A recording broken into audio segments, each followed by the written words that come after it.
What's going on, everybody? So, for today's Black History lesson, I'm going to talk about the two great black leaders of our time, Al Sharpton and Jesse Jackson. So, I'm going to start by saying that these guys are the biggest race pimps I've ever heard of existing in history. All they do is anytime something happens, a police officer shoots somebody black gets incarcerated for something, anything that happens to blacks, they come in and they preach what David Carroll called the doctrine of victimology, in which they teach blacks to be professional victims. By preaching that people are victims, people will buy their books, people will pay to come and see them speak, and they will get the support that they want. They will continue to be able to race bait, and they continue to make money because race is such a sensitive thing, and it targets a sensitive demographic. And people believe it. That's why there's so many issues with professional victimhood in the black community now, is partly because of people like Jesse Jackson and Al Sharpton. They're the main ones that are preaching it. And they are making so much money by race pimping, it's not even funny.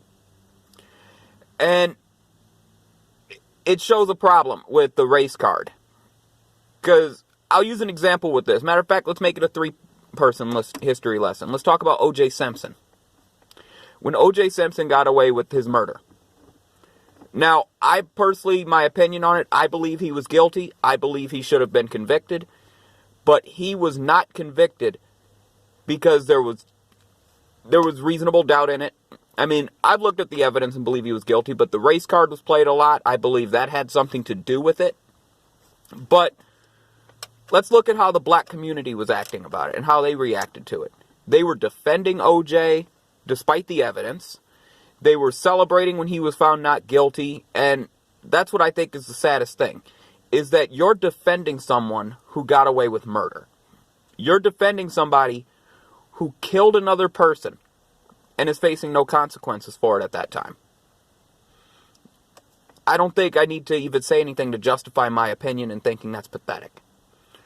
Now, in terms of the race card benefiting people, we've seen it happen in criminal cases. We've seen the race card get people elected as president. And we've seen people portraying themselves as victims because of race, and it pays off. So, with that, I just wanted to sound off on that and give a little lesson. Y'all can look into them, these three people, a little more. Peace.